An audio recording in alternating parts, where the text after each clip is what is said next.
Welcome everyone to this episode of StoryAlways, in which we have the great pleasure of having with us Catherine Ramen from Aviatrix Games. She's going to be talking about her upcoming game, Red Carnations on a Black Grave.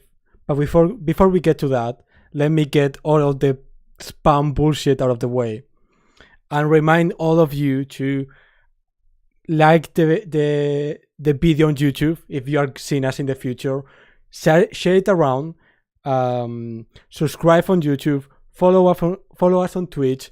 Subscribe to Twitch for a small payment every month, or for free if you have an Amazon Prime account, just laying around waiting for some poor Spaniard who needs the money. Or also you can make a one-time donation on our Coffee page that you can find down below. With that out of the way, let me welcome Catherine today. Hi, Catherine. How are you? Hi, Angel. I'm doing all right. Greetings from warm and sunny New York. Oh, nice. In London today is semi-warm, which is unusual, and I've seen a lot of people complain about it, like it's the end of the wall. So yeah, for those of you who don't know her, Catherine is the author of games such as Midnight at the Oasis, which was published in the Gauntlet Codex, I think. Yeah, it was Codex Glamour. Yeah. Also Rovers, which is a Wall of Dungeons hack, like a maybe specifically World of Dungeons Turbo. Yeah. Oh, nice, cool. And she's now working on her new game, Red Carnations on a Black Grave.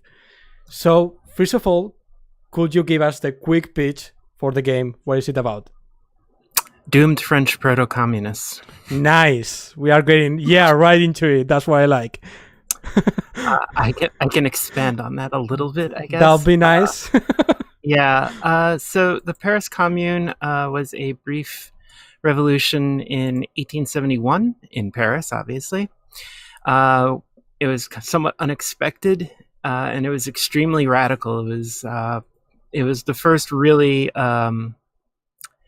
partially successful social revolution, and for 72 days they controlled the city of Paris until the French army came in, and in the course of a week, actually this week, May 21st through 28th, 1871, the French army invaded Paris and killed somewhere between 10 and 30,000 people.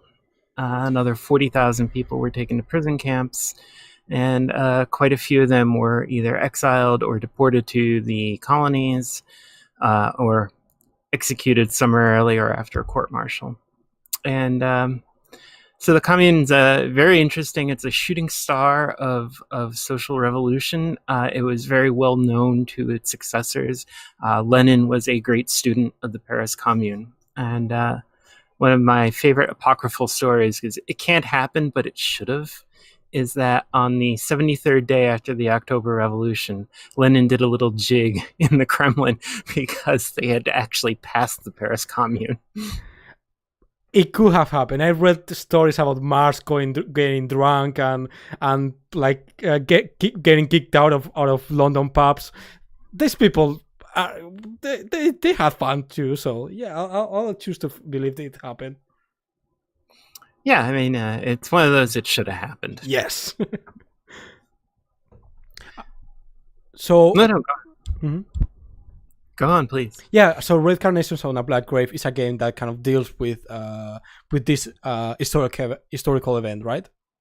Yeah, the course of the game involves playing each player plays two characters. There's 12 characters that are pre-generated, some of which are historical, like Louise Michel, and some are merely plausibly historical. I tried to make sure that the names were all historical. And they have their own personal issues and crises and relationships, some of which have to do with what's going on and some don't. And you play 3 acts of the game with what I call montage sequences before the beginning of the first part and right before the beginning of the third part. And the montage scenes are just a nice little way that we get a quick view of all the characters, because you do a short little, like 1 or 2 sentence description of what your character is doing. And then in the third act, one of your 2 characters must die during the invasion of Paris.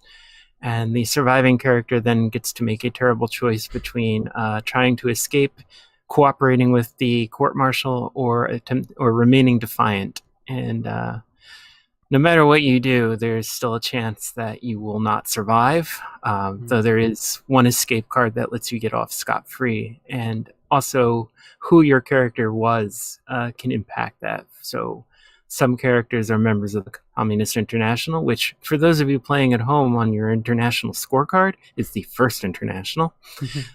And some cards give them a slightly different fate than others.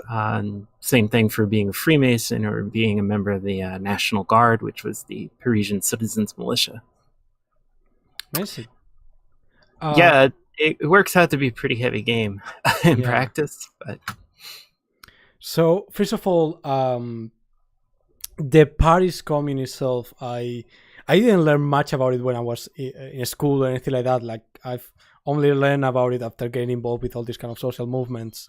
So, could you tell us about a little bit about the kind of the historical precedents that led to this Paris Commune, this social revolution? So we've got at least an hour. Okay, great. Sure. Hey, there's no limit. Today I'm not doing anything else. It's Friday. Fuck it. So go on. I'll see if I can tailor this. Sure. So what we have to go back to, since this is actually nice because we're like, a social leaning broadcast, so I can talk a little bit more about some of the more precursor stuff. So like everything else in the history of European revolutions in the 19th century, it all goes back to the French Revolution in 1848. So in the first hand, you had the French Revolution, which established the whole idea of democratic and liberal revolution and how it should be done, and also created this tradition where basically once a generation there was a revolution in France until the Paris Commune. After the Paris Commune, that doesn't happen anymore.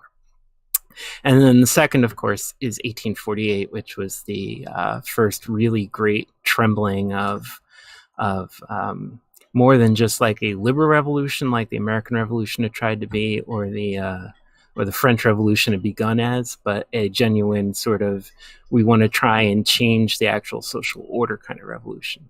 So the key bits about 1848 in terms of Paris Commune are that it ended the French monarchy at the time, the July monarchy of Louis Philippe. B, it created a republic. And C, it was brutally repressed in what are called the July days. June days of 1848, where the National Guard and the army marched against the workers of Paris who were barricaded in the streets, and it got pretty bad and pretty bloody, and a lot of people had to leave the country. And after that, the key thing that happens is that Louis Napoleon, the nephew of the more famous Napoleon, who had been kind of in exile for most of his life, got back into France, and by talking about how he was kind of pro-worker and pro-democracy, or at least some kind of democracy, managed to be elected president of France. And because he could only serve one term, he decided that was not good enough and instigated a coup in 1851, and then in 1852, by plebiscite, was proclaimed Emperor Napoleon III. Now, I mean, to be honest, there was a pretty strong push towards Bonapartism in France, so I don't know. I'm sure a lot of people did, in fact, not mind the restoration of the emperor, especially if it was going to be, a bourgeois emperor this time who was going to, rebuild French glory and sort of just make sure that the middle class actually got a piece of everything. Make France great again, yeah. Yeah. Yeah, yeah. Unfortunately, the comparison is not completely inapt because Napoleon III inherited very little other than his name from his more famous relative. Yeah. Um, so the Second Empire kind of totters along for a while. It gets involved in the Crimean War, it gets involved in a war with Austria, messes around in Italy, but it's sort of creaking along. But there's, a lot of the strains are being the show because the history of 19th century European political structure is essentially the middle class looking up, realizing they have a lot of money and practically no power. So Napoleon was trying to liberalize the empire a little bit towards the end. There was this really weird plebiscite they did that was like worded in such a way like, do you not disapprove of the reforms that the emperor has made? But the main thing that gets us into the actual meat of the story is that in 1870, he's essentially suckered into war with Germany by Otto von Bismarck. The Germans basically had hoped, or at least Bismarck, because the King of Prussia was sort of ambivalent about the whole German unification thing, but Bismarck was not ambivalent about it at all. And the hope was that by engaging in a successful war with France, that the northern parts of Germany, which were already essentially unified with Prussia, either politically or economically, and the southern parts of Germany, which were not, but could be brought in for the right reasons, would unify Germany. And in this, they succeeded beyond their wildest possible dreams, because in September of 1870, the French army, including the emperor, was surrounded at a place called Sedan in eastern France and was forced to surrender. Because the French army was essentially completely unprepared for a modern war, and Prussia at that point was maybe 2 decades ahead of every other army on the continent in terms of understanding the logistics of fighting a war. So, as soon as Paris hears the news that the emperor has been captured and the army has surrendered, they immediately declare a new republic. And the government that is established is, very kind of thrown together at the last minute, but there's no sentiment for not continuing the war because the war is now a national humiliation. And so because of that, the Prussians march to Paris, surround the city, and put it under siege. And that siege lasts from the late fall to the end of January of 1871. It's a very cold winter, it's a very harsh winter, and the city is essentially completely cut off, to the point where the only way they could get messages out of the city was to send them in balloons. Rather famously, the future premier of France, Léon Gambetta, takes a balloon, flies over the Russian lines, and then heads out to try and raise a new army to relieve the city. And it got really bad inside the city. There's a famous historical incident where basically they took the animals in the zoo and butchered them and served them out in restaurants.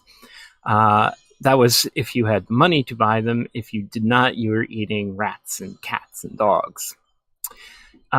So in the end, the government of national defense, as it was called, is forced to surrender because they simply lack the means to continue the war in any realistic fashion. Now, Paris was not happy about this. And Paris, at this time, you should mention 2 things. First, Paris was a no-joke, seriously fortified city in the middle of the 19th century. During the 1850s, under a guy who's going to figure very large in this story, who was the prime minister at the time, a guy named Adolphe Thiers, he had instituted enormous fortifications all around Paris. So there was not really much of a chance that the Prussians were actually going to invade the city.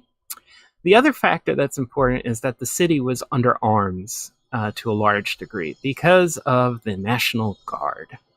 So the National Guard goes back to the First French Revolution, but they'd always sort of been a kind of middle-class bourgeois type thing. They were a Republican Guard of the First Republic. They were the kind of serious, conscientious, what were the first class citizens? I forget what the division was called, but there were 2 active citizens of the First French Republic. And essentially the way that this game's out is whoever the National Guard supported in any revolution won. And when they were on the side of the Paris Commune in the first revolution, they ruled the city. And when they turned against them, that was the beginning of the Directory. Mm-hmm. And so because of that, whenever monarchy was reestablished in France, they tended to get rid of the National Guard, except for Louis Philippe, because to a large degree, the National Guard had put him on the throne. But during this, and so Napoleon III is no exception. He abolished the National Guard, but then he brought it back. And during the war with Prussia, they expanded its ranks to include people of all classes. And so in Paris, because the National Guard was actually paying work, and there was almost no paying work during the siege, the National Guard grew to 300 to 400,000 people. And they didn't pay much. They were paid 30 sous a day, which is 1 franc 50, and which wasn't much, but it was enough to feed yourself, and it was all that was going.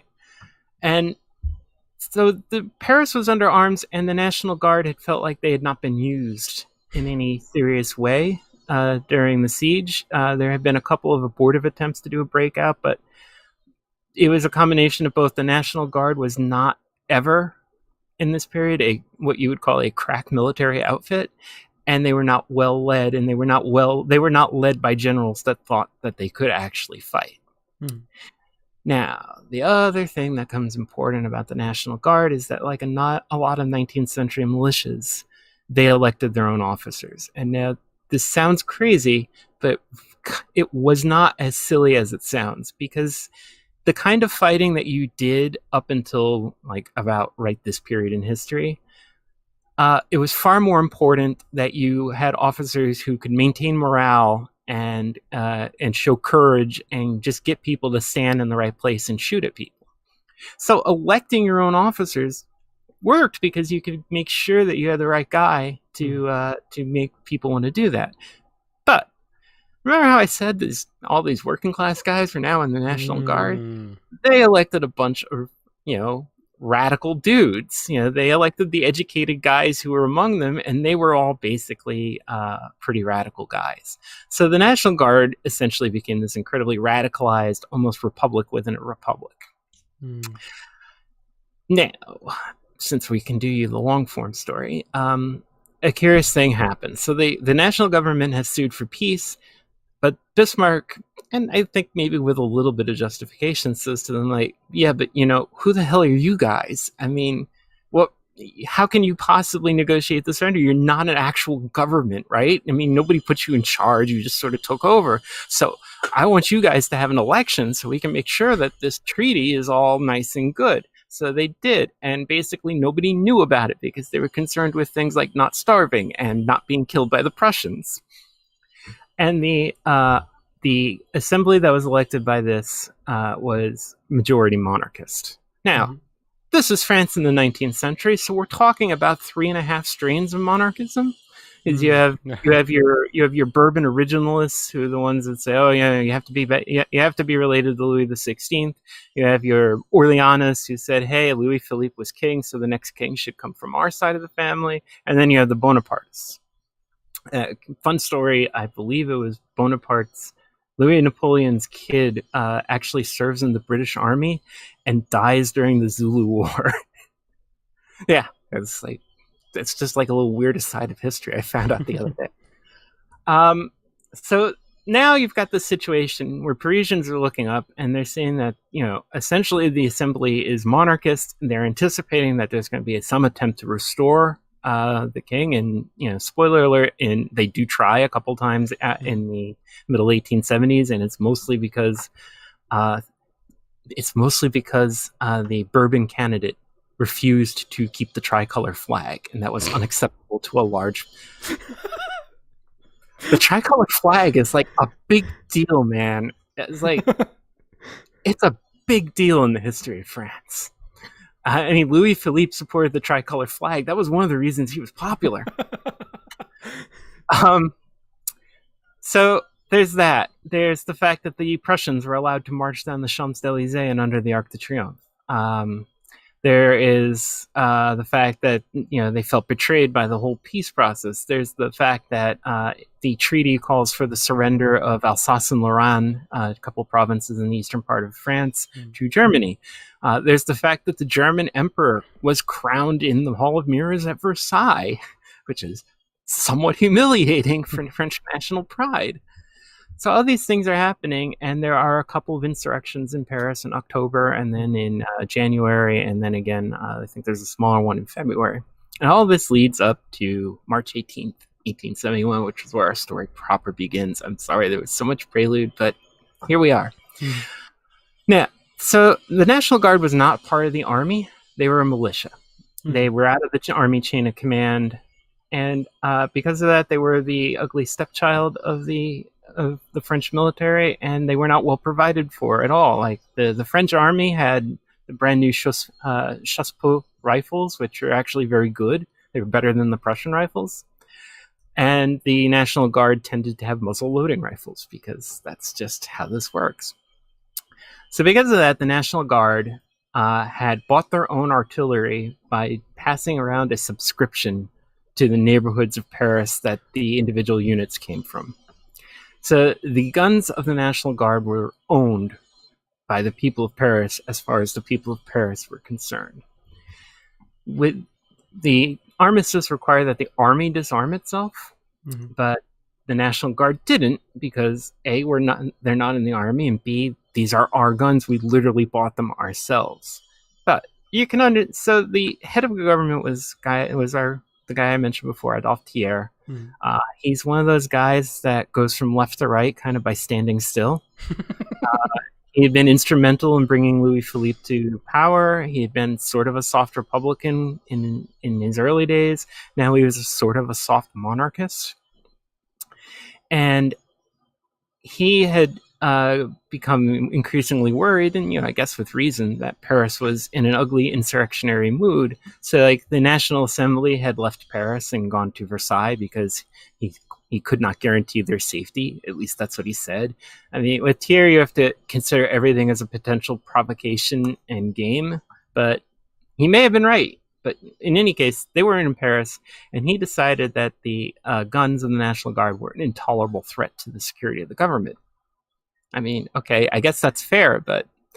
So in the early morning of March 18th, 1871, units of the army were dispatched to Montmartre, where the cannons had been all dragged up. And for those of you who aren't familiar with the geography of Paris, Montmartre is in the northeastern part of Paris. It was a working class area at the time. It had only recently been brought inside Paris itself. And it's got a mountain. That's why that's the Mont part in Montmartre. So the army comes up and takes the cannons, but this is where things start to go wrong. They didn't have enough horses to drag the guns away.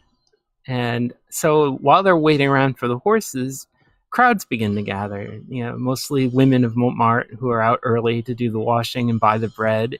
And they all start gathering and fraternizing with the soldiers who, are hungry and ill-paid and feeling put upon. And as they wait, the National Guard itself starts to come up to see what's going on. And finally, there's enough of a crowd that when the horses do arrive, they can't get through to pull the guns away. And the officers begin to order the crowd to disperse, at which point the crowd says, "What are you going to do? Shoot your wives, your mothers, your children, your daughters?" And in fact, the general ordered the soldiers to shoot. And his soldiers turned up their guns, pulled him off his horse, and arrested him. And then later that day, he and another general that was captured were executed. So without kind of intending to or realizing that it was even happening, a revolution had broken out in Paris. By the evening, what was left of the army in the city and what was left of the government fled. So the only thing that looked like a government at this point was the Central Committee of the National Guard, which decides that, well, we better have some sort of election or something. And the plan was to institute the Commune of Paris. And what did that mean? On a very literal, basic level, the Commune of Paris was a unified government for the city of Paris. Paris at that time was not a unified government. Each of the 18 arrondissements of the city, 20 arrondissements of the city were governed independently. There was no city organization on top of them. It basically went straight up to the federal level. Mm-hmm. And this was intentional. There was a certain degree of Paris being treated like a conquered province during this period, because for 100 and some odd years, the way to take control of France was to control Paris. So Parisian self-determination was an important thing, because they wanted to do things that the government didn't, like, lots of social revolution stuff, or like banning the government pawn shops, which were essentially kind of like a payday lender for the period. People would bring in their goods and they would pawn them, and then if they couldn't buy them back, then the pawn shops sold them. And of course there was interest, and it was another vehicle of impoverishment. And there's some background on that, like the pawn shops had kind of basically been closed, and the collection of overdue rent and debts had been stopped during the siege. And then when after the siege, the government had tried to reinstate that, which basically bankrupted thousands of people overnight because they had no chance to pay back their debts. So this is the first great what if inflection point, because there were some people that said, obviously what we have to do right now is we have to get the National Guard together, we have to march west of Versailles, and we have to just go and arrest the government, or make sure that they do what we want. And other people said, but we have no government, who are we? We don't have any kind of government or council or anything. We need to have elections first. So they did not leave immediately. Mm-hmm. And maybe the army wouldn't have defended. Maybe the army would have acted like they did on the morning of the 18th, and they would have not fired on French citizens. They would have come over to their side. Or maybe they would have run into some units that were composed of people from the provinces who didn't really like Paris, and they would have shot at them, which is what ultimately ends up happening. But that was after a little while. So what would have happened then? I don't know. Mm-hmm. I tend to think they probably would not have won, but I also tend to think it might have been their only chance. Mm-hmm. Because Thiers was not going to just let this happen. And when Louis Philippe had been overthrown in 1848, Thiers had been of the opinion that the only way to stop that from happening was to march into the city and put down the insurrection as hard as possible right away. And Louis Philippe said that he didn't want to institute that kind of bloodshed. Well, now Thiers was in charge, and he was going to make darn certain that they take their chance this time. So in Versailles, he begins to gather forces, and they make sure that these guys are indoctrinated. They are not allowed to read anything except the most right-wing government newspapers. They're kept separate from everybody. They are told by their officers, who are mostly aristocratic career army people, that Paris is in the hand of brigands and radicals, and they want to kill all the priests, and I don't know, their women are gonna tear you to pieces on the streets, and all sorts of things like that. And the other thing he does is he makes a deal with Bismarck, and there were a lot of French prisoners of war inside Germany, and there were others who had entered Switzerland and were interned because Switzerland was a neutral country. And Thiers works out a deal where those guys are released early, way ahead of schedule, because those guys didn't know what was going on in Paris, and they could be told that this moment is where you will regain your honor, because you will stamp out this treasonous snake in the nest of Parisian liberty, and make sure that France is not undermined by these crazy communist radicals. And the Communards are called many things. Today we tend to call them just Communards, but at the time people called them communists, they called them socialists. There are all kinds of different words. Were they communists? Well, some were. Like, there was the First International, but of course the First International wasn't communist the way the Comintern was in the 30s. It was broad banner socialism, and Yeah, and already you're seeing the cracks that form in the International between the anarchists, the Yeah, Bakunin. Bakunin and Mars going at each other like Yep, crazy yep, people. Yeah. yep. So the International was a big tent Mm. organization. So when you say somebody was in the International, that just meant they were probably some kind of socialist, Mm. maybe an anarchist. But um, so meanwhile, the commune is doing all kinds of crazy stuff, like amazing stuff. Like they're passing work reform laws. There's a important committee called the Union for the Defense of Paris and the Care of the Women's Union for the Defense of Paris and the Care of the Wounded, which is headquartered in Montmartre and is agitating for women's rights in a very militantly feminist way. And like notably, they allowed prostitutes to join because they didn't feel like that any woman should be excluded for any reason. And in fact, if you study a lot of like similar social revolutions, prostitutes or sex workers are usually play like an important role. At least they like fight very in the front to defend their rights, which is something I've seen, for example, in Spain and some other places. Yeah, and I included one of the characters in the game is a sex worker. And so these things are happening now. Of course, this is also a place where you can criticize the commune because they're passing things like rules about night bakeries and standards of weights and measure, and there's an army gathering to destroy them. And that is unfortunately a problem with the history of the commune. Is they were decentralized and democratic, and they stayed true to that. But they were also threatened with a literal existential crisis. And I don't know what the answer for that is. I mean, I honestly don't know. How do you defend your revolution and stay true to it when to defend it you're required to take on the dictatorial nature of your enemy?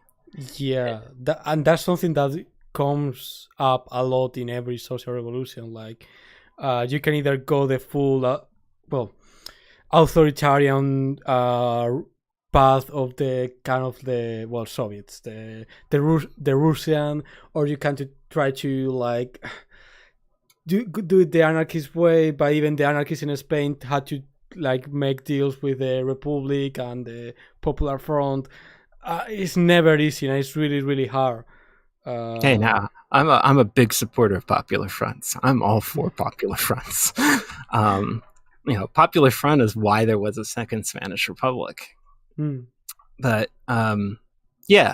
Spain is an object example of that too. They had tremendous troubles and tremendous faction fighting, and it wasn't helped that the Soviets had maybe the best tanks in the world, but also had purged the one good tank commander they had. So yeah, and also they kind of had this thing of like putting a lot of conditions just to give you a little bit of help, like yep. So.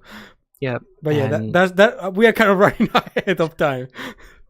It's Spain and the Spanish Republic and the Paris Commune share a lot of similar tragic problems. And maybe if the Paris Commune had survived a little longer, you would have seen a similar sort of thing, where in the end it was the Marxists who won the faction fight in the Spanish Republic. And in the Paris Commune, those guys were called Blanquistes. They were the followers of Jean-Auguste Blanqui. And Blanqui is kind of an interesting guy in the history of revolution because he's the first guy who's a real, true vanguardist. His whole thing is you're not going to win the revolution by having a broad-based political party. Where you're going to win the revolution is by training up a small cadre of professional revolutionaries. And they will overthrow the government, and then we will institute something. Now, the problem with the Blanquistes is it's pretty much step 1, train, step 2, revolution, step 3, something. They didn't really have any plan for what would happen next. A lot of the prime movers of the Paris Commune were Blanquistes, guys like Jules Vallet and the prefect of the police, Raoul Rigaud, who was kind of a piece of work, and he had kept very close tabs on the police during the Empire and knew a lot of who their spies were, and kind of forgot nothing and forgave nothing. And Ragul was a pretty mean guy, and he went after his enemies pretty hard. And he was decidedly anti-clerical, as were a lot of the members of the commune, because for the working class, anti-clericism had one real important focus, and that was education. Because even when schools were, sort of public, they were mostly run by priests. And in France, the salaries of the priests were paid by the government because of Napoleon. Because during the Napoleonic Wars, Napoleon had worked out a deal that gave the French church kind of quasi-independence from Rome, but neither here nor there.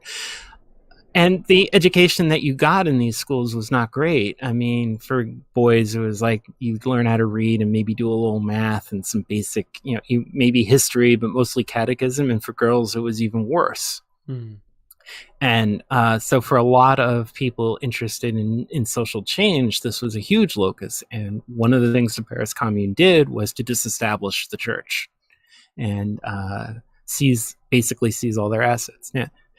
Hanging out in my front hallway, there may be a framed poster of that proclamation hanging on my wall, which I bought in a really lovely little museum in just outside Paris in the suburb called Saint-Denis, which, as far as I know, is the only place in the world that has a permanent Paris Commune exhibit. And it's just, it's like an hour ride from the town center of Paris on the metro, and it's a really interesting little museum. I highly recommend it. You can go look at the basilica too and see my favorite kind of French king, the dead kind. Yes.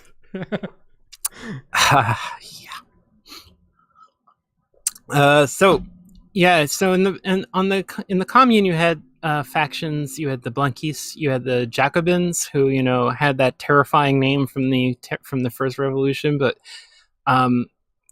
they were Jacobins in that they were, firm Republicans and firm kind of, a republic of, well, we know what's good for you kind of republic. But ultimately what they really kind of ended up being was kind of like good government walks. They were, technocrats, basically. They're the ones that are worrying about stuff like weights and measures and the proper application of finance and things like that. So anyway, this all goes along and it's teetering along, and the army comes closer and closer, and they begin to shell the city because, hey, when Thiers built all those fortifications, he made sure that the forts surrounding Paris were able to shell the city if they needed to. And the one attempt by the Commune to actually go to Versailles happened on April the 3rd, 1871. They marched out of Paris in kind of two large columns. As you probably could guess, the logistics were not particularly well thought out. And there was a fort at Mont-Saint-Valien that had been initially captured by the Commune and then abandoned by it. And when it was abandoned, it was reoccupied by the Versailles forces. And because of this, as the Commune forces marched by it, it opened up and they suffered pretty terrible losses. And this was also the point where they learned that the Versailles forces were essentially not going to take prisoners. The actual order was more along the lines of anybody that was in the army will be arrested and shot for desertion, which, sucks, but at least you can say, well, yeah, I mean, that was the actual code of military justice. But the commanders, especially a guy named Gallifrey, were pretty indiscriminate about how they applied that, and they shot one of the main Communards, a guy named Eudes, and that was a big scandal. And because of that, the Commune arrested the Archbishop of Paris and several other priests, and said that they were going to shoot 2 hostages for every 1 prisoner that was shot by the Versailles forces. They, in fact, never did that until right at the very end when, during the Bloody Week, they finally executed the Archbishop. But for the most part, they never executed any of the hostages during the actual fighting. And on the 21st of May, 1871, a Parisian on the inside of the city noticed that a door had been left unguarded. He signaled the Versailles forces. They came in, saw that there was nobody there, went and opened up one of the gates, and the army poured in. and began a kind of indiscriminate slaughter for the next 7 days. We don't know how many people died. You'll see all kinds of estimates. Like former Communards would say things like 100,000 people, and that the streets were literally, the streets were paved over on the bodies of fallen men. The army said could account for like 8,500 people that they knew they'd killed, and they said that was all. I tend to think that the number was probably somewhere between 10 and 30,000 people. The 30,000 number comes from a guy who looked at the 1872 census and compared it to the 1869 census, and accounting for the fact that the death rate tripled during the siege and all the other economic dislocations, he still couldn't find about 30,000 people. Mm-hmm. So were all of them dead? I don't know, but it's a number that makes some sense. It could have been less. It still doesn't. It kind of doesn't matter, because when the Luxembourg Garden is being basically used as a slaughterhouse, where they're just lining people up and shooting them around the clock, it kind of doesn't matter if it was 30,000 or 15,000 or 10,000. It's still an obscene crime against humanity. Yeah, it's the systematic violence inflicted upon civilians.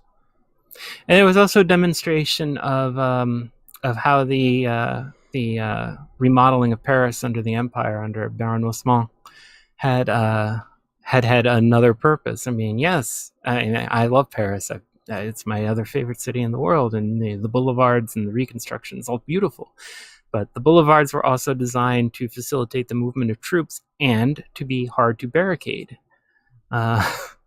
So the Commune thought that street fighting was going to be their métier, but they discovered that tactics had changed over the years. So they would barricade streets, but the army now knew to take buildings on either side and shoot down into the barricades. They also did not fight with any kind of centralized coordination for the most part. So as the situation got worse and worse, most units decided they would just return to their neighborhood and defend their neighborhood, which meant that there was no way to prevent them being flanked out by the Versailles forces. And so the Commune turned to things like fire. Now, Paris was already burning at this point, because when you shell a city and there aren't a lot of people around, it tends to catch on fire. But there were some fires that were set deliberately. There was an attempt to turn the Rue Rivoli near the Louvre into a wall of flame. There was some fires that were set as sort of a demolition. So to prevent this whole thing where they would seize buildings and shoot at the barricades, they would just start burning buildings down to not allow people to get close. And then there was some burning that they did from just reasons of revenge. They had burned down Thiers' house already at this point. They had appropriated it and then burned it down. At this point, they also burned down the Legion of Honor building, the Palais Royal, so old imperial and monarchist symbols. They burned down the Hôtel de Ville and the Prefecture of Police, though that may have also been a sort of let's destroy all the records, sort of, like there are a lot of police records, so they burned them so that when the police came back, they couldn't just pick up where they'd left off. And the most famous, other than the Hôtel de Ville, which, so like if you go to Paris now, you can go to the Hôtel de Ville. It looks beautiful. It's got this, wonderful, 17th century architecture, but that's not the original one. The original one was burned down. This is a reconstruction. They burned down the Tuileries Palace. And if you know Paris, you'll know that the Louvre is basically got two big wings that stretch out to the west. The Tuileries Palace was right between those two wings. It's right between where the Louvre is and where the Tuileries Gardens is. And this had been the residence of the kings of France in Paris for a long time after they'd moved out of the Louvre. It was where Louis XVI was held prisoner after the mob had marched to Versailles and taken him out and brought him back to Paris. It was where Napoleon lived when he was in Paris. It's where Napoleon III lived throughout his reign in Paris.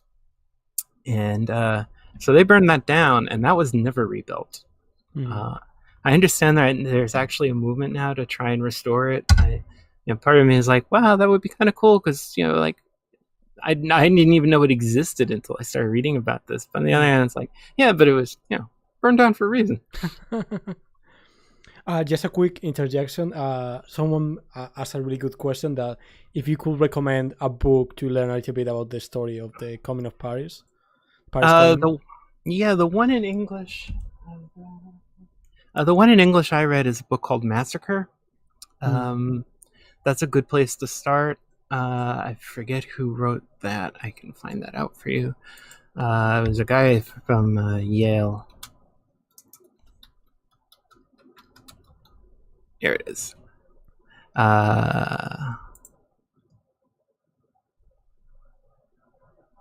that's a guy named John Merriman. There's a book that Haymarket has. That's a short history of the Paris Commune. That one skews to a pretty Marxist perspective, as you might guess, because it's published by Haymarket.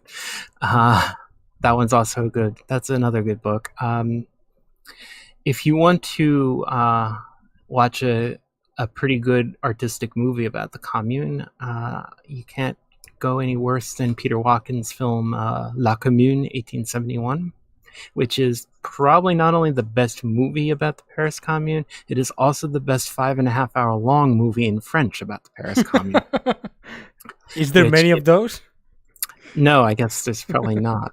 So it's a pretty small category. What he did, and it's really kind of interesting. So one of his gigs when he does historical movies was to do things where he would insert modern mass media into historical events. So like there's a Commune television network and there's a Versailles television network, and they're doing stand-up interviews on the streets of Paris. But he filmed it in a course of several weeks in an old factory in the northeast of Paris with a crew that was about 2/3 just ordinary people that he invited to just pick up your part and like walk around and get a sense for them. And so there's a lot of scenes where people are addressing the camera out of character, and then there's some scenes where they start in character and I'm not really sure where they end up. It's a lovely movie. You can find it around in places. I wouldn't say to steal this movie, so I'm not endorsing that, but you could. Or watch it on YouTube if you can understand French. It's a really good movie. It's a very powerful movie, even with all the artificialness that's tacked onto it.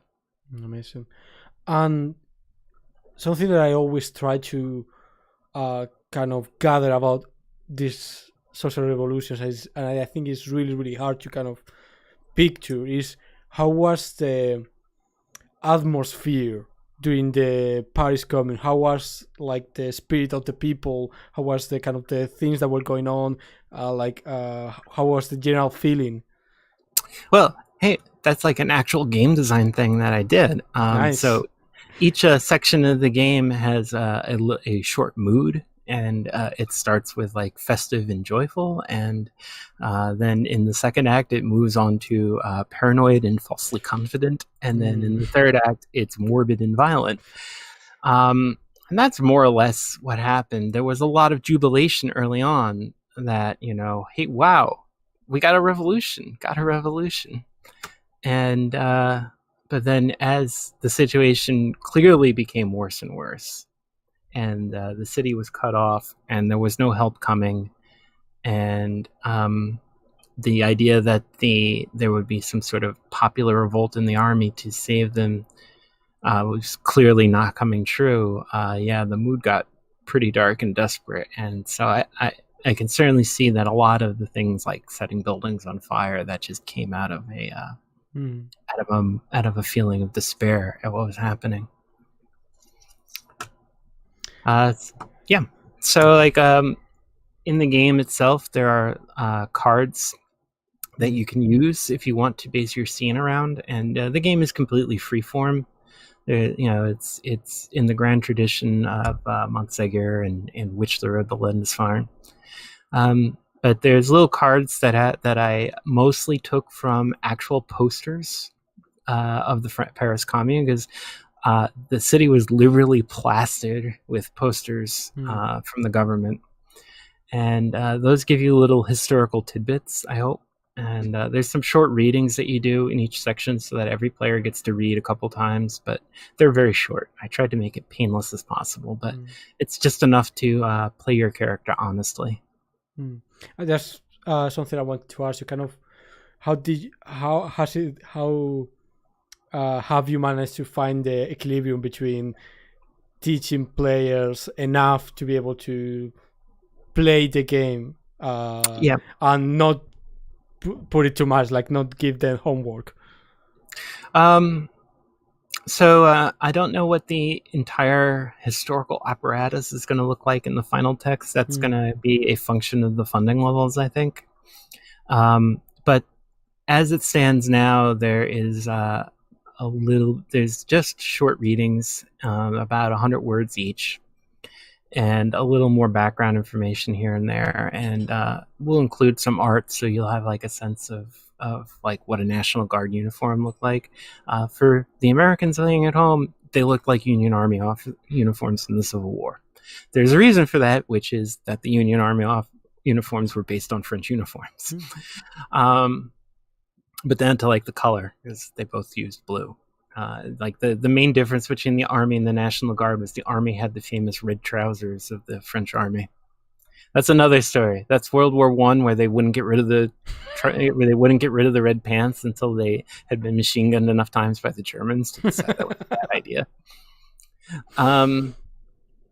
But as far as I'm concerned, and it was actually a very early feedback note I got from a playtest at Metapia with Jason Morningstar. To a certain degree, the game has to be whatever the game is going to be, and if people get the history wrong, well, it's not going to end the world. I mean, most people have a decent sense of what the 19th century looked like, and hopefully we'll have a little art and some maps, so you'll have a sense of what Montmartre looked like. But one of the things I tell people when I facilitate the game, and it's in the text too, is the game is really politically charged. Like everything in the game is going to pull you towards the politics. Every time I've played it, the politics have always happened. They never don't happen. But for that reason, and for the reason that, like people will get, how do I play a French socialist in the 19th century? Like, hey, look, I don't know, and I did the research, and I'm not even 100% sure. And not everybody in the game is a socialist. Like, I'm always happy when I play the game, and I see some people taking a stance that is, either anti-commune or unsure of the commune, or unsure of where they're going, or sometimes they don't understand, because it's easy enough, and I think a lot of people who are going to be drawn to this game are going to have very broad sympathies for the commune. I certainly do. But when you were on the ground at that time, it was tremendous turmoil, and things were being turned over, and you didn't know where it was going to end. But the other thing too is all the characters will end up with a bunch of connections and motivations and some small history. There's a question mechanism that's done during CareGen, since apparently every game I write ends up having questions somewhere in there that you ask the other characters. And so the better way I found, the games that really hit more tend to be the games where people start by trying to foreground that nature of their character, and then the politics are just going to happen. You could be worried that, like, I'm in love with Tariq, but Tariq is in love with a girl. What do I do? And that's also going to be mediated by, and now Tariq has to go and fight on the barricades against the army, and what do I do? So there's a nice broad mix, I hope, of characters from different walks of life, though they all end up being basically working class in Paris, which oddly enough was an insight I gained after I watched La Commune the first time.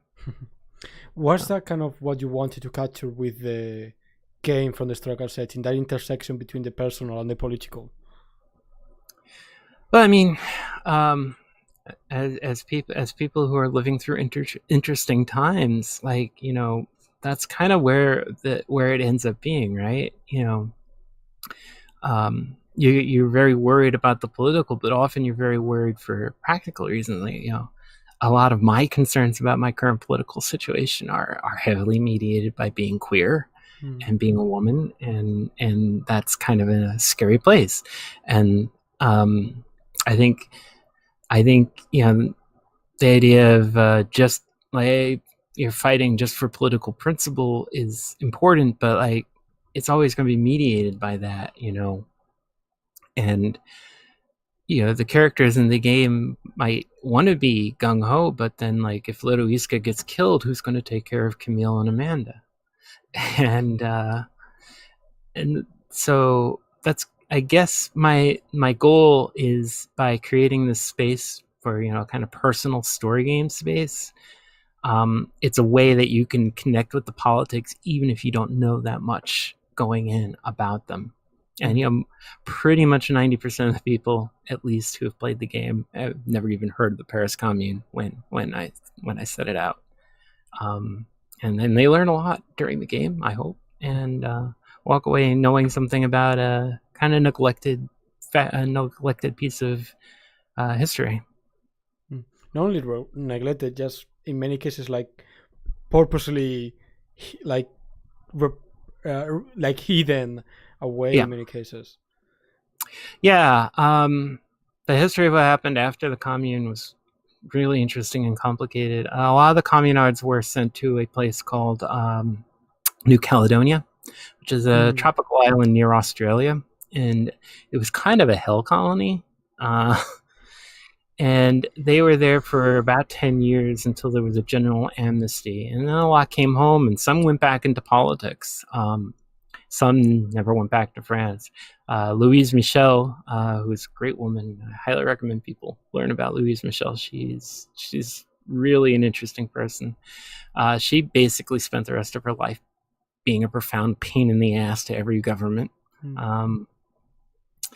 But for the most part, people wanted to kind of forget that the Commune even existed. Like, I was reading The Portrait of a Lady recently by Henry James, and this is set in the mid-1870s, and people go to Paris, and if you look at the dates of when this novel is happening, it had to have been like no more than a year after the Paris Commune. It's not even mentioned. Now, I mean, sure, some of that might have been James was kind of trying to write for a sort of degeneralized, this could happen anytime sort of story, but it was that kind of forgetting. Like, everybody wanted to not believe that Paris could have been this, that Paris, the capital of humanity, the great city of light, the bourgeois capital of Europe. I mean, yeah, I love Paris. Paris is the perfect crystallization of what a 19th century good city life should look like in a lot of ways. It was frozen there.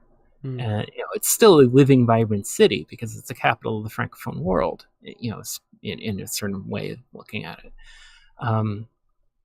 But so that was the first phase. The second phase happened after, improbably enough, the Third Republic continued to just totter along, and in a way that no one probably anticipated, and quite frankly, a lot of people didn't really want. But there was the attempt to bring back some sort of monarchist restoration failed, and so it just sort of kept going along. And at that point, because you had people on the left who were in government, like Leon Gambetta eventually becomes prime minister, the Commune now began, people say, oh, well, they were, on the wrong side of history, but their sacrifice preserved the Republic. And that's sort of where that stuck, except on the left. So on the left, and I've read a fair amount of writings by the Communards themselves after the Commune, and basically two main trends I think emerge. The first is the guys who say, "Well, we had the absolute right idea, but our moment was wrong." Like, I remember reading one guy saying he had talked to people out in the provinces, and they said, 10 years later, if you'd risen up, we would have been with you, because we just weren't prepared. We didn't understand yet exactly how this was working. And so they figured the Commune, good idea, bad timing. It was kind of doomed from the start. And then you have the other side, which is basically the problem with the Commune was all that messy, sloppy democracy. That's the sort of blankest trend, and where it's like, our mistake was not just killing the old order and then instituting the new. We could have swept away the old order, then we could have taken on the army and beat them, and then we could have built up something new. And that trend of thought, I don't think I have to tell you, you draw a straight line that gets you straight to Lenin and yeah, I can see that. And what am I supposed to say except, Bolshevism worked. They won. And Bolshevik adjacent revolutions have been the ones that have actually been successful. In Cuba and China is a slightly different case, but Mao adopted a lot of the same sort of cadre vanguardist ideas. I don't know how I feel about that. Yeah, that's the conflicting part. I don't really like them, but they work. But do they really achieve what they're supposed to achieve? It's like people talk about good and bad French revolutions, and where you draw that line is kind of, when did the French Revolution go bad? And the year you draw that line tells you a lot about people. So they say 1789, and when they just couldn't make the constitutional monarchy work right off the bat. If they say 1792 when they killed the king, some people go as far as 1793. I'm probably early 1793 for me, right around when Robespierre really starts codifying the terror. But with the Russian Revolution, and I say this as a person who thinks that the Reds winning was probably the least bad outcome, there's no good Russian Revolution. The seeds of every bad thing that happened in the Russian Revolution happened right at the beginning. I mean, February, maybe you can say the February Revolution was pretty good, I think. But for the most part, all the things that were going to happen in the Russian Civil War were already there. They were present in the kind of party program that the Bolsheviks were going to institute, and the kind of people they were going to have to be in order to make the revolution succeed. I don't know how I feel about that. It's how do I feel about the Spanish Civil War? The Marxists were the best organized, and they fought the best, except for some of the worker unions. But they did that by brutally eliminating all their opponents on both sides. And I don't know how I feel about that. I mean, I've read Homage to Catalonia. It's Orwell is super problematic, but he was on the ground. He saw what was happening. So, yeah. What can I say? Yeah, so that's kind of part of the next thing, which is kind of the legacy of the Paris Commune and kind of how what do you think is the relevance that it has even now? What do you think it is important that we kind of know about it and study it? So I've subtitled the game A Story Game of Resistance, and part of me feels slightly conflicted about that because, yes, it's a story game of resistance, but the resistance is doomed, and how do I feel about that? But part of what I hope people get out of the game, and part of my own connection to the commune, is knowing this kind of history, that is knowing the examples of attempts to stand up and recreate a social order and what went wrong. I admire the commune a lot. They were on the right side of history, but on the merits as a government and as an institution, they did not deserve to survive. There were reasons they didn't. Going from the start, they kind of lacked legitimacy with everybody except the people that already supported them. And if you believe in some sort of democratic change, that's something that you have to confront. So there's that. And they are a piece of other great doomed resistances. Spain, unfortunately, Berlin in 1919, Berlin in the 30s, and knowing where those went right and where they went wrong. I think the history of the KPD, the German Communist Party, is really important and really illustrative, and people really need to think about what happened with them and their inability to put together a popular front. Popular front governments won in France and Spain, and they could have won in Germany. Would that have changed everything? I don't know. But, I mean, I would have taken 5 years of Popular Front and then seeing where the Nazis would have done in the elections. I don't know. So there's that. There's also, I hope that people see that this is a dream that continues to happen, right? Like, and on a certain level, it's a dream that if people continue to try and repress and deny, eventually breaks out again. But also hoping that people can like think about how that dream can be instituted. And like right now, we're entering a phase in the world, where we've just this week had 2 elections that did not perhaps go the way that you and I would have liked in kind of important countries. And and where you live now is just going through an awful mess. And yeah. So the less said about me, the better. And it's really hard right now to kind of have hope. And everything kind of feels a little doomed. I mean, everything kind of feels like where the commune is. But, the fighting wasn't wrong. What they fought for wasn't wrong.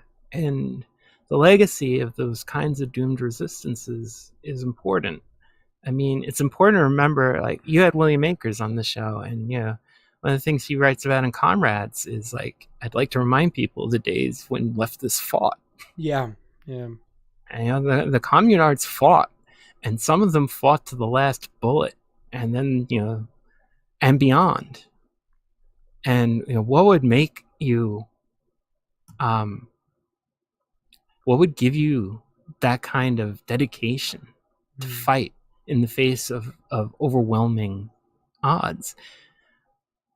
But they did it. And now when we're seeing a world that's not quite as overwhelming yet, but it still feels bad, it's sort of to remind yourself that kind of resistance, people can find in them that kind of resistance. Yeah.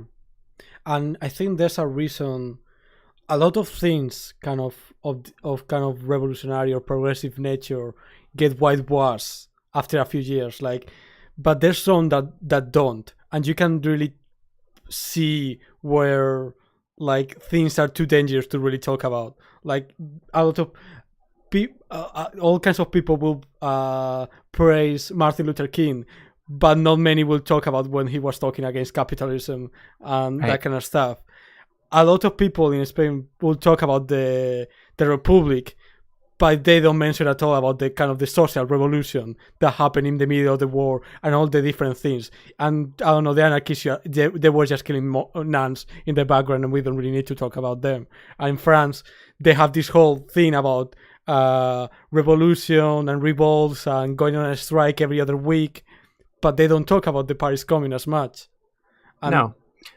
And I think and when they did, they talked about things like the murder of the priests and this monster of history called the perils, which would mean something like woman arsonist. It literally means gasoline carrier. I heard about this. Yeah. And these were women who the theory was that the fanatical women, the fanatical and I should say unnatural women of the Paris Commune were going around setting buildings on fire with gasoline bombs. And probably it didn't happen, not that way. But there were 5 women who were put on trial for it after the Commune, and 3 of them were sentenced to death, though in the end none of them did actually get executed.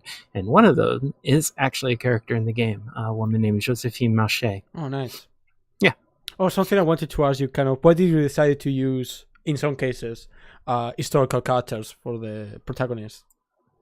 Well, the whole thing started with me buying a graphic novel about Louise Michel on a day where I decided not to go to my board games meetup and just take a nice walk. And I didn't know anything about Louise Michel, and I barely knew anything about the Paris Commune, but she's such an interesting person, and her life was so full of stuff. And the whole course of the historical events kind of suggested themselves for this kind of Montsegur-like game. That was kind of the origin. So I wanted to have Louise in the game, and like everything else in the game, however Louise gets played is however Louise gets played. I've seen her played a bunch of different ways, and I am now I am now no longer emotionally devastated when she dies in the game, which happens quite a lot. In actual history, she didn't die. Well, not at that moment. No, I mean, she didn't die in the Commune, and she wasn't executed. In fact, at her trial, she said this, which it's one of the greatest things I've ever read about any trial. Since it seems that all hearts which beat for liberty only have the right to a little bit of lead, I demand my share. If you let me live, I will not cease to cry out for vengeance. If you are not cowards, kill me. Yeah. By the way, the comic is called The Red Virgin, I think, or something. Yeah, it's the Red Virgin and the Vision of Utopia. Yeah. I was looking it up.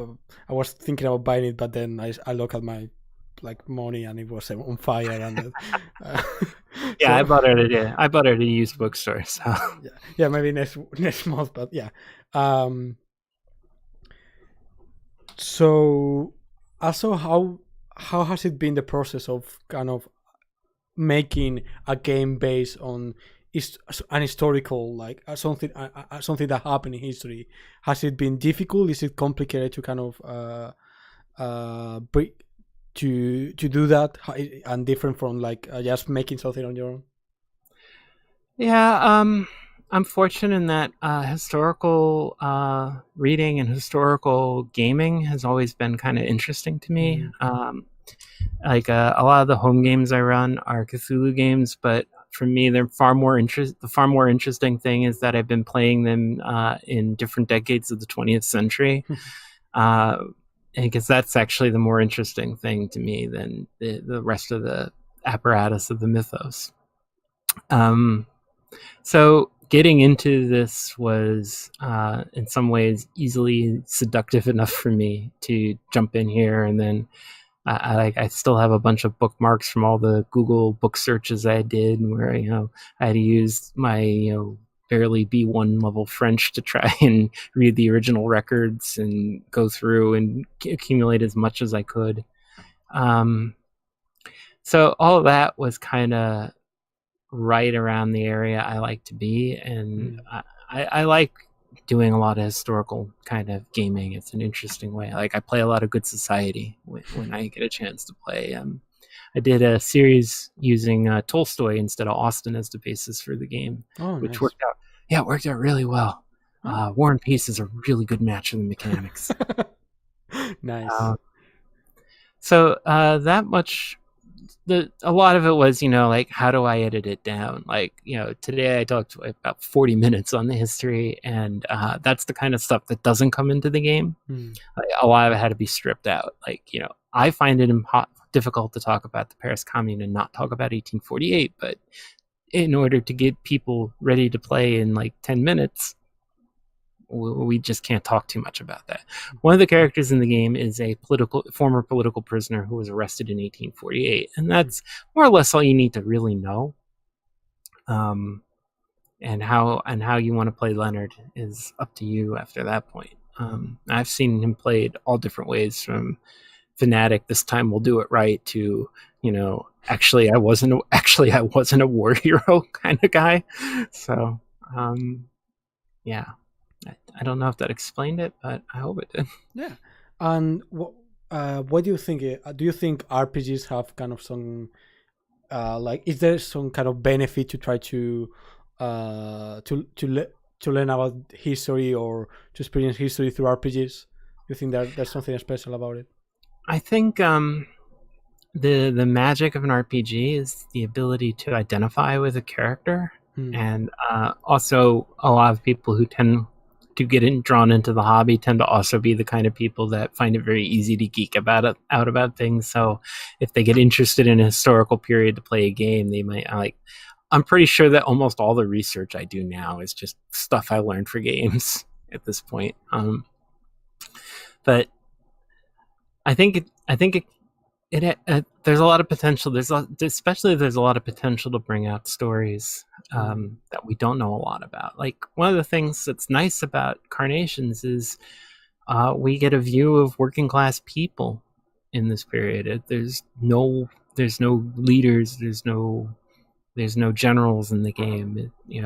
There's Louise Michel, but in a lot of ways, Louise Michel was perfect for the game because while she was involved on a lot of different things, she was almost never the leader of them. So that's a history that people don't get to see. Yeah, and there's other groups, but like those aren't that starts to get tricky about who's going to tell that story. So yeah, and the Paris Commune was pretty much the first working class or proletarian revolution, as opposed to, I think, before that, in the French Revolution, it was more about the people and against the elites, and the people were really like a group of different kinds of interests that didn't really necessarily go together.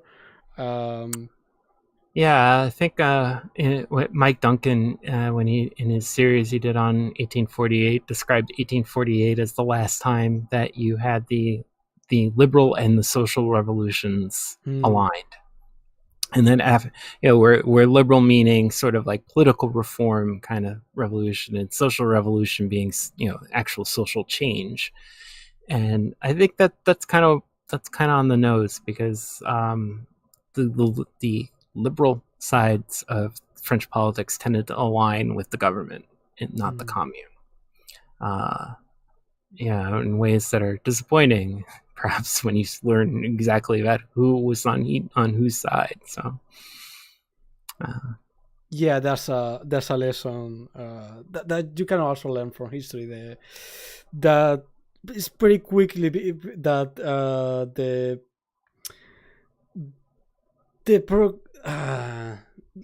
do you see the difference between like kind of liberal in the social socially liberal and economically progressive, and like actually democratically actual social interest, like in Spain, I'm talking a lot about Spain because I just finished reading a book about it, but that's okay. The Spanish Civil War is really interesting to me too.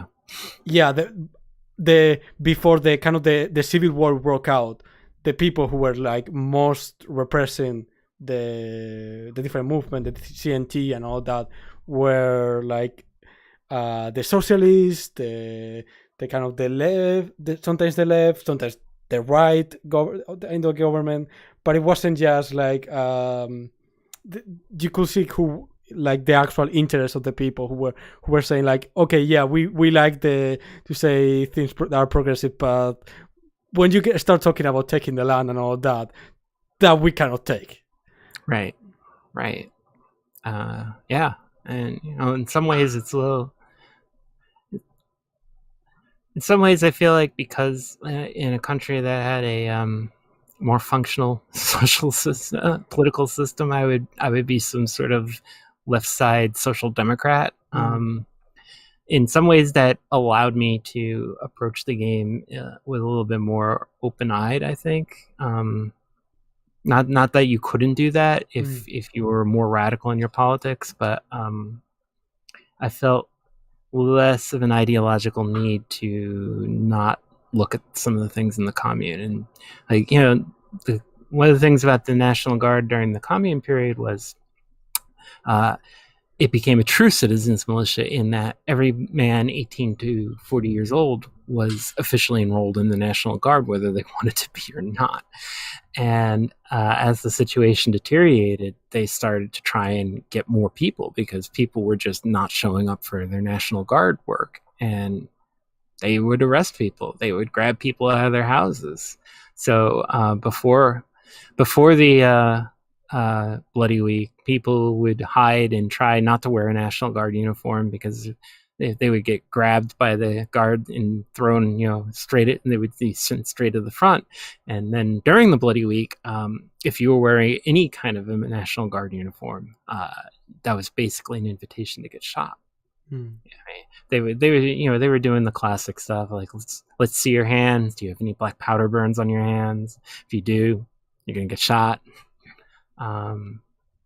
So yeah, there's everything is very, very complicated and nothing is easy. And, but the way I look at it, I think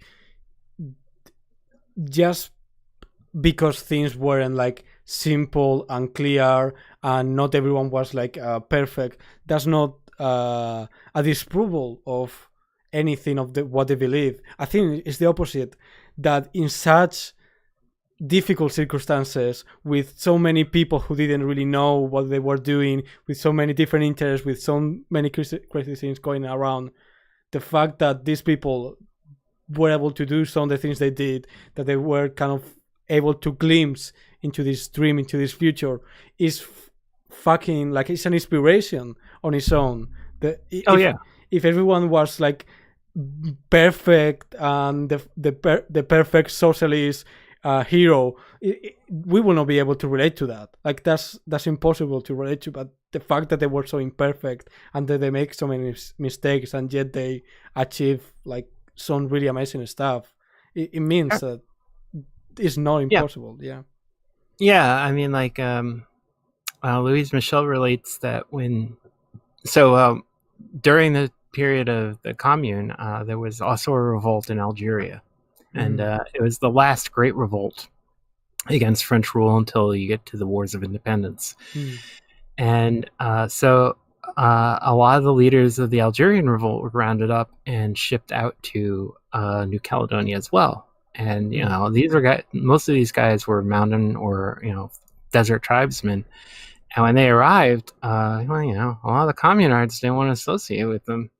Now, Louise claims, and probably she did, Louise says a lot of things in her various memoirs, but I think she's mostly accurate. And she said that she made sure that she told everyone that no, these guys were fighting for the same thing we were, just, in Algeria. So, they were on the right side of history, and they could also be wrong about stuff. They could also have racism. They could, what would the Commune have done about the empire if, improbably enough, the Commune had won? I don't know. I'm not optimistic about what that answer would have been. I'm pretty sure it would have been not happy. And, that's bad. I mean, as I progress further and further in this sad, sorry, and battered globe, I tend to really start thinking that colonialism is far bigger a problem than a lot of other things. That we still have not broken those chains, and that definitely those chains still wrap the planet and warp people's thinking in a lot of ways. I definitely agree. I'm not an expert on that, on any on that. And it's a really complicated, especially if you come from a country that is on the colonializing side of things instead of being colonialized, to really understand what it feels and the consequences. But in terms of like a global view, colonialism just became an economical system instead of a legislative one. Like 80% out of the profit that is produced in Africa goes outside Africa. It still goes back to the metropolitan regions of the original colonizing countries. And like Russia and the United States are places that essentially did internal colonization rather than external colonization, because like the south of the United States was run essentially in a kind of colonial plantation style. And in the same thing, the way that the West was colonized in the United States, and down to the point where like you can certainly describe the relationship that a lot of cities have between their outer ring suburbs and inner rings cities as a sort of colonial relationship. There's probably better places to get this, but the book I first read about this kind of idea was Chris Hayes's A Colony and a Nation, which is it's a good introductory read, I think, to this. Which one could you? Chris Hayes wrote a book. It's called A Colony and a Nation. Nice. I'm always looking for new books. Oh, cool. I guess we just made Chris Hayes happy. So yeah, just kind of to wrap up, I think it's really, really cool to talk about these kind of things, because for me, like, learning about the history of the Paris Commune, the Spanish Socialist Revolution, or things like the Black Panther, and I'm still going through a lot of them. Like, it means a lot. Like, before, when I became a leftist, or I was becoming more of a leftist, for example, I felt really disconnected from my country, which I think it really is not uncommon. Like, you see all these corrupt institutions, all these social problems, and you're like, and you don't want to have anything to do with it. But if you look at the history of what has happened, you find, I think I personally found like a connection with, like, with something, with kind of that, something I could identify with, that it wasn't just like fascists running the country, or the monarchy and all that. That was actually like the people revolting, and a story of revolt, of resistance. That it is not just even those events, it's just all that led to it, all the things that has happened that really people don't talk about. No one talks about the peasant wars in the Middle Ages. There's a lot of things that I think are really inspired, and I think it's really cool that you're making this game to help people learn a little bit more about the Paris Commune. Thank you. It hit me on revolution, history, and francophilia, so it was a good mix. Nice. So, kind of to finish off, I always ask the same two questions, or more or less. So, one, it will be, could you tell us about some kind of issue, problem, difficulty that you found in the process of developing the game, which is still ongoing? And how did you approach to solve it, and how did you solve it? To kind of learn a little bit from it. Okay. Like, one of the signal events for me in the early design process was, I knew from the start that the hardest part would be to come up with the cast. And I did a lot of research, and I had a bunch of different people, like, Victor and Anna Jacquard keep just missing the cut every time. They just kept just missing. But finally, I felt like I had finally locked it down. I had this cast ready. There was a priest, there was a nun, there was, a doctor, and all this stuff worked out. And then I went and I saw La Commune, and I came back and I said, nope, they all have to be working class people in Montmartre. I don't want to have any clerics in this mix. I don't want to have any middle class people in this mix. So I had it was a little bit kind of crushing to me. I'm like, this is the one thing I knew I had finished, and like, nope, gotta go back to the drawing board. But it made the game a lot stronger. In that I tried to get certain of the same kind of characters in, but using a different palette.